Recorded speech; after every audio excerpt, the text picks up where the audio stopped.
The temperature feels like summer even with the calendar flipping to October. With Week 6 of Football Friday upon us, the final month of the regular season could get scary for some of our local teams if they don't start picking up some victories.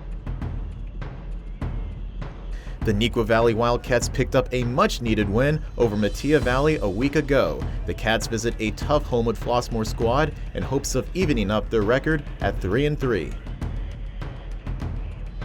Neuqua is down 7-0 early, but quarterback Drake Metea fakes the pitch and throws over the middle to William Kolsch. He outraces the Viking defense and crosses the plane to tie things up.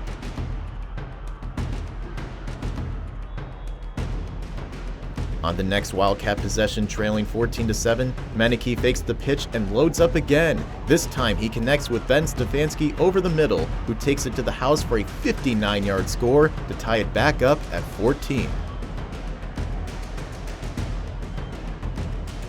Now leading 35-27 in the second half, Metea looks to put it away as he rolls to the right side and looks to run, but then tosses it to the end zone to a wide-open Joshua Rettman for his 6th total touchdown on the night, as Neuqua Valley has the offense cooking with a huge 42-27 win to move back to 500 in the standings. Benet Academy is 2 wins away from qualifying for the playoffs for a second straight season. The Red Wings hope to wash away the bad taste of a loss to Mount Carmel a week ago by celebrating homecoming against St. Patrick.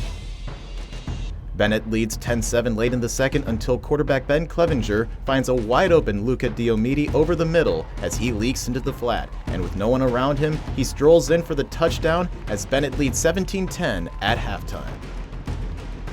The second half is a different story, as Gavin Gardner throws a dart to the end zone where Timmy Shayer beats his man for 6 as we're all tied up at 17.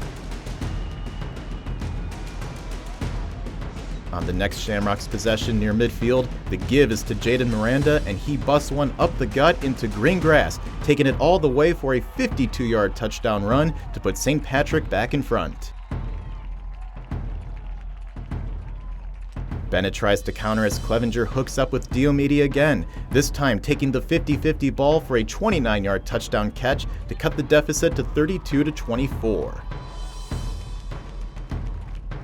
However, St. Patrick literally runs away with it, as Anthony Catron busts another run past the pile and takes it to the house for another touchdown. St. Patrick outscores Benet 36-7 in the second half, winning 46-24 as Benet falls to 3-3. Waubonsie Valley has been one of the more competitive teams in the area, but still has no wins to show for it. The Warriors hope to get off the schneid as they welcome Normal West, making the long trip from the Twin Cities. Waubonsie trails 19-7 in the third quarter and is in need of heroics. They would get just that. On 3rd and long, Nolan Alberson tosses it deep to Gavin Ali Hamlin, who fights his way in for the touchdown to put Waubonsie down by 5. In the fourth quarter with the same score, Alberson drives them within the 5 and hands off to Abriel Epting. He pushes past the line and falls in the end zone for the touchdown, giving Waubonsie its first lead of the night, up 22-19 following a 2-point conversion. However, the Wildcats pounce back as F.O. Boskins gets the screen pass and gets a convoy of blockers in front of him. He tightropes his way down the sideline and is in for a 70-yard catch-and-run score to put Normal West back on top. The Wildcat ground game gets it done again as Malik Givens takes the rock and pushes up the right side and is in for another touchdown. Normal West would hold off Waubonsie late to claim a 40-35 victory, keeping the Warriors winless through 6 weeks. Naperville Central has its back against the wall with a record of 1-4, needing to win out for a chance at returning to the postseason. The journey begins with a trip to Lockport as the Porters took down Naperville North a week ago. The Redhawks find themselves down 7-0 late in the first half. Jackson Lowe throws a deep ball for Vince Byrne in triple coverage. He flies over the defense and makes a remarkable catch to put Central on the board, tied at 7. In the final moments of regulation, the game is still tied at 7, but Central is deep in Lockport territory and looks to seal it with a field goal. Gavin Ellison goes from 48 yards out, but his kick is just short as we go to overtime. Lockport gets the ball to start OT as Chris Miller gets the rock and plunges in for the touchdown to make it 14-7 Porters. Last chance for Central. Lowe throws another toss-up to the end zone, but Kyle Clark has it knocked away by Colton Benet to secure a Porters win. It's the second consecutive win for Lockport as the Red Hawks fall to 1-5.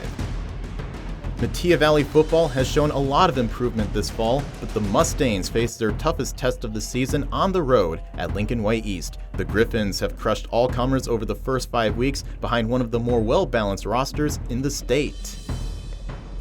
Midway through the first quarter, Jonas Williams loads up the deep ball and finds a wide-open Chauncey Robinson in the end zone for a 35-yard touchdown pass to put Lincoln Way East up 21-0 early. In the second quarter, back in the red zone, Williams has plenty of time and finds another wide-open receiver. This time it's Kamari Brown for a 16-yard touchdown pass to make it 28-0. After tossing 4 in the game, Jonas Williams is now the new IHSA record holder for career touchdown passes with 131.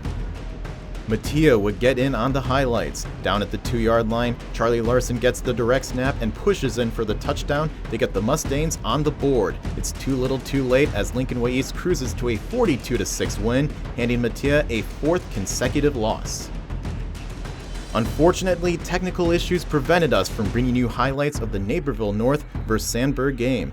The good news is that the Huskies stunned the Eagles with a William Elo 2-point conversion plunge in overtime to win a 36-35 thriller. It's the first loss of the season for Sandburg.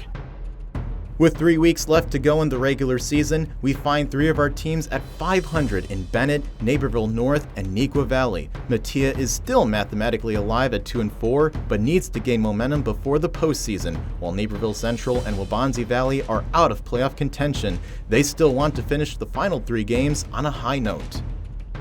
Only 3 weeks of the regular season remain, which means the opportunities to earn those valuable victories are dwindling. In Week 7, Naperville North visits Neuqua Valley for a major local matchup, with each team coming off much-needed victories. Metea Valley will host Naperville Central, while Waubonsie Valley will play on its home turf for a 3rd consecutive week against Stagg, while Benet Academy hits the road to take on Fenwick at Triton College. That wraps up another edition of Football Friday. We'll see you again in 1 week. I'm Matt Lauterbach. Thanks for watching.